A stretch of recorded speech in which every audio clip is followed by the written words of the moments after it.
Maaga akong umuwi. Early out. Early departure. Bye-bye. Ako naman early departure. Bye-bye. Ingat Ingat ka. kayo, ha? Siya naman, maagang pumasok ngayon. Kasi dapat ano yan eh, 9 pa. Kaso parang may nakalibs sa kanila. Kailangan niyang pumalit sa opening. Grabe ang panahon ngayon, oh. Sobrang fog. Yan ang buhay namin. Tuwing umaga, ganyan. Pagdating ko, siya naman ang alis. Maaga ako umuwi kanina. Bye-bye.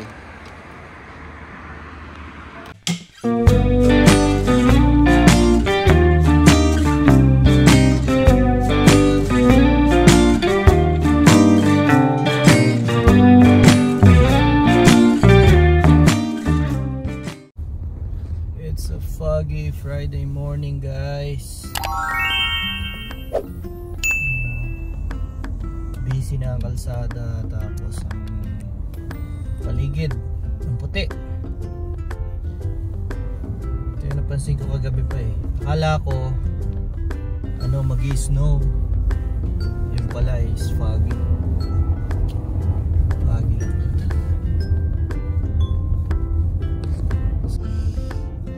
On the way tayo papuntang St. Augustine.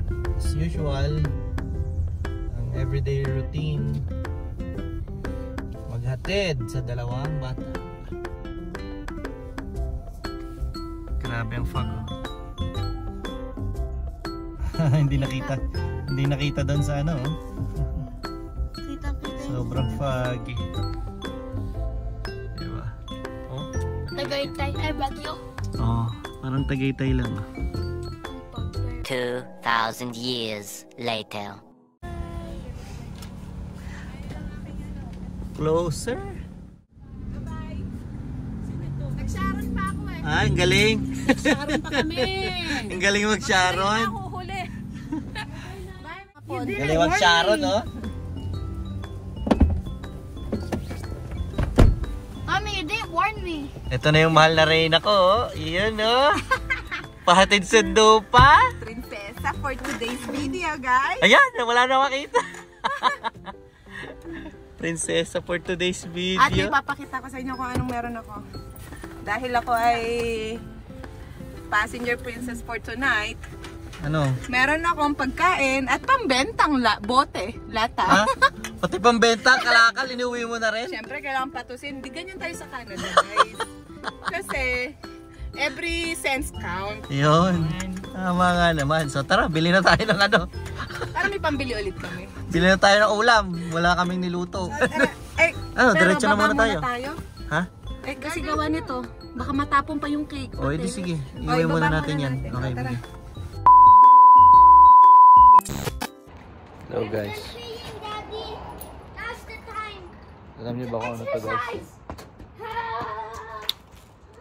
Medyo sumakit ang ulo ni Kuya Steve dito. Yung mga landlord ko. Napagasto sila dito ngayon sa ano, sa furnace. Kasi yung furnace na nakakabit dito sa bahay eh sumuko na. Kailangan na talaga napalitan. Kaya yan. Ito yung anong company to? Action Furnace. Yan yung kinuha nilang service. Tsaka yan sila kumuha ng bagong ano, ng bagong furnace na ikinabit dito sa bahay. Malaking gastos din pala no kapag ano yung may-ari ka ng bahay dito tapos nagka-problema ka sa ganito. Malaki kasi nagre-range pala to ng usually mga 6,000 hanggang mga 9 or 10,000. Napakalaking ano nun. Napakalaking pera nun, guys. So, yun ang isang pangit kung halimbawang mag-acquire ka ng bahay na tawag dito, yung luma na. Tapos yung furnace niya is yung lumang furnace pa.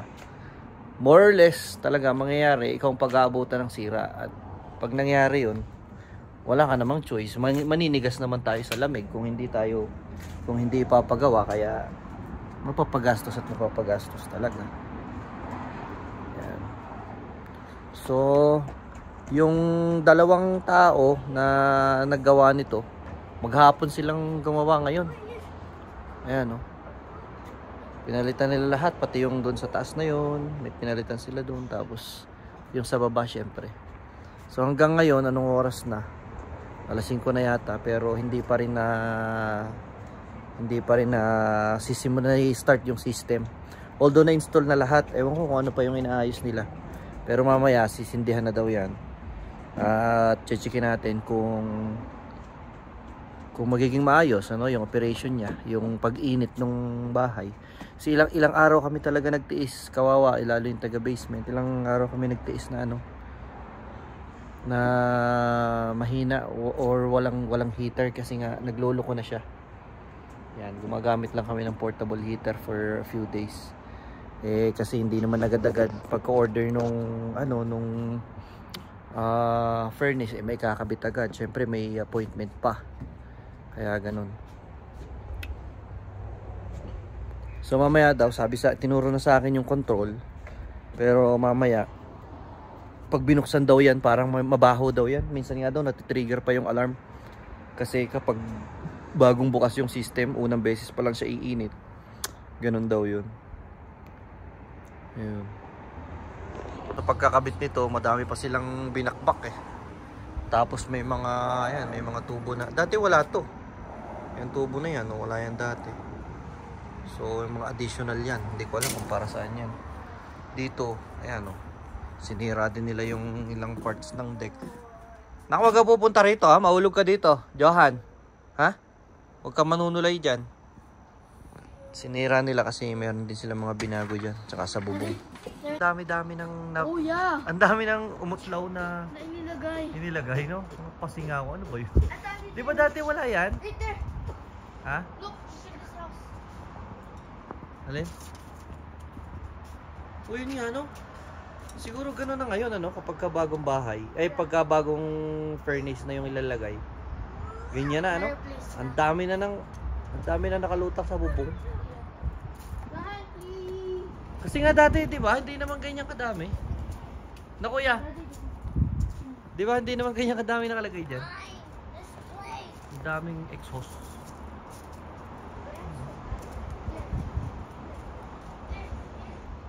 Dagdag.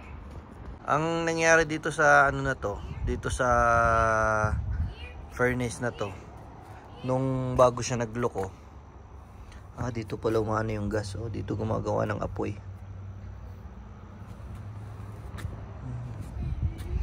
Matanda na rin naman yata kasi itong unit na to, kaya talagang nagloko na.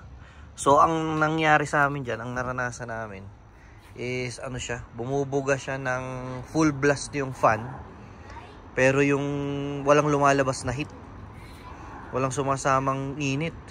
Pero doon sa sa control, nakikita naman namin na nakalagay heat on, and then nagki-click siya, pero para bagang ayaw mag-spark or ayaw mag-apoy, kaya hindi umiinit yung walang nagsi-circulate na init. Bumubuga lang siya ng fan. Kaya ang ginawa namin, pinatay na lang namin. Kasi imbis na uminit, lalong lumalamig yung buong bahay kasi yung fan nga buga ng buga, hangin lang naman, wala namang apoy na walang heat na kasama. So yun yung nangyari sa kanya, kaya ni-report namin. Tapos ayun, nung tiningnan, kung sa cancer nga parang stage 1 na daw, kaso imbes yung kung bibili ng parts is parang ganun din naman, nag-opt na lang sina ate na palitan nilang yung buong unit. Kaya na uwi sa ganyan. Yan, bali ito guys ang pinalit nila. Ayan, yung dating nakakabit dito malaki. So ayan mas pinasimple at pinaliit na lang yung display. Pero yun din naman halos yung oras, yung temperature na sinit, tapos yung actual temperature, ganun pa din. Tsaka yung mga preset na oras kung halimbawang tutulog or paggising, anong temperature. Ayan. Action furnace ang nagkabit. Yun ang nakakatakot na gastusan kapag homeowner ka dito sa Canada. Naisip ko lang din, lalo na yung mabibili mo is gaya ng ganitong lumang bahay.